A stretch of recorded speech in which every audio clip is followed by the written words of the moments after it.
Hello दोस्तों, आज हम इक्वेशन ऑफ कंटिन्यूटी के बारे में बात करने जा रहे हैं। इक्वेशन ऑफ कंटिन्यूटी से पहले हमें कुछ एज्यूम करना पड़ता है।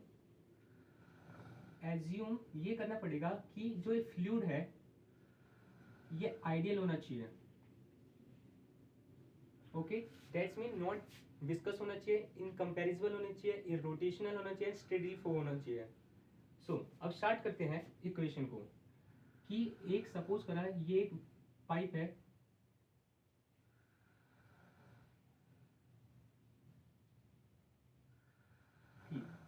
और माना कि यहाँ का जो इसका क्रॉस सेक्शन एरिया है ये A1 है एंड यहाँ का क्रॉस सेक्शन A2 है। ओके, एंड जब वाटर फ्लो करेगा यहाँ पे इसकी स्पीड मान लेते हैं हम V1 है, और यहाँ से जब ये एग्जिट करेगा पानी तो इसकी स्पीड मान लिया V2 है। इतना आपको समझ आया। तो अब हम करते हैं इन डेल्टा टाइम में कितना फ्लूइड अंदर जाएगा, मतलब कितना डिस्टेंस कवर करेगा इन डेल्टा टाइम में water. In delta time water cover distance equals to V1 delta T. अब ये मैं बता देता हूँ कैसे आया कि यहाँ पे आप देखो distance equals to speed into time. ये तो आप इसको कंफ्यूज हो रहे तो ये भी लिख देता हूँ, speed equals to distance upon में टाइम। तो इस तरह हमारा डिस्टेंस निकल गया, स्पीड हमें दे रखी है V1 और इन डेल्टा टाइम में। डिस्टेंस हमारा इतना निकल गया कि इतना फ्लूइड एंटर करेगा डेल्टा टाइम में V1 डेल्टा टी। ओके, अब जितना हमें पता है कंजर्वेशन ऑफ मास है, जितना फ्लूइड एंटर करेगा इतने ही टाइम में बाहर निकलेगा। मतलब माना यहाँ पे V2 वेलोसिटी थी इसकी, तो V2 डेल्टा टी। ओके, इतना है समझ आपको। ओके, अब हम बात करते हैं कि कितना वॉल्यूम पानी अंदर गया। वॉल्यूम निकालते हैं, एरिया ऑफ क्रॉस सेक्शन पहले 1 का, इसमें कितना पानी अंदर गया। तो वॉल्यूम आपको पता है कितना होता है, area into length, area into length. Area इसका है A1, लेंथ ये रे देखो कितना अंदर गया, ये तो है, इंटू V1 डेल्टा टी। तो volume of water enter in a cross section area 1 में। ठीक, अब इतना ही एग्जिट करेगा, वॉल्यूम एग्जिट ऑफ वाटर कितना, जितना यहाँ पे है, but area of cross section differ करेगा इसमें, A2 V2 delta T. Okay, इतना आपको समझ आया। ओके, अब हमने वॉल्यूम देख लिया, अब हम देखेंगे इसमें मास कितना है, मतलब इतने वाटर का मास कितना होगा। आपको फॉर्मूला पता होगा, density equals to mass upon volume होता है। ओके, अब हमें तो निकालना है मास, तो dV इक्वल्स टू m।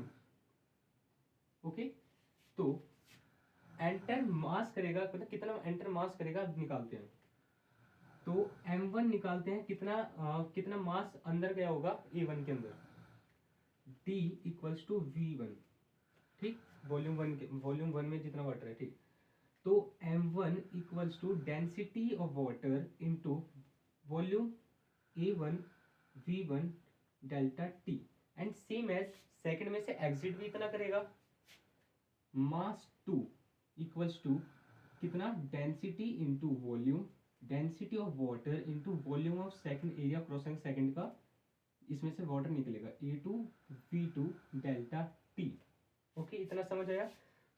अब ये बेस है कंजर्वेशन ऑफ मास में, मतलब जितना पर सेकंड के अंदर ये एंटर करेगा उतना ही एग्जिट करेगा। m1 इक्वल्स टू m2, लिख सकता हूँ कि नहीं लिख सकता, लिख सकता हूँ ना।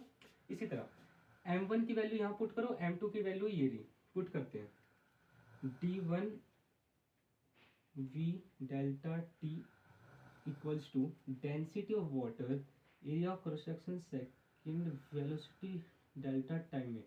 और हमने अब सपोज करा था कि इन कंपैरिजन, मतलब density of fluid will be same, ये यहां से कट गई। ओके, अब 1 सेकंड के अंदर फ्लूइड जितना जाएगा उतना ही 1 सेकंड से निकलेगा, तो 1 सेकंड से ये भी गया। ओके, तो हम देख रहे हैं A1 V1 equals to A2 V2।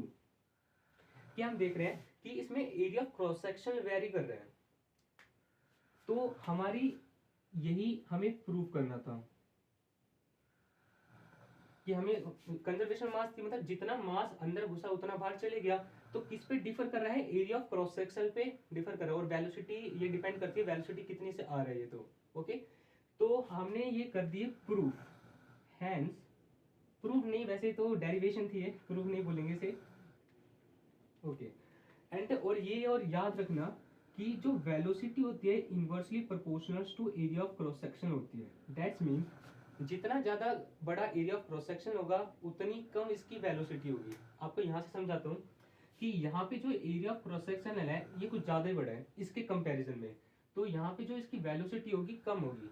And यहाँ पे आप देखोगे इसका क्रॉस सेक्शन एरिया छोटा है, मतलब यहाँ पे इसकी वेलोसिटी होगी ज्यादा। ओके, ये इक्वेशन थी। आगे मिलते हैं नेक्स्ट वीडियो के साथ। Thank you.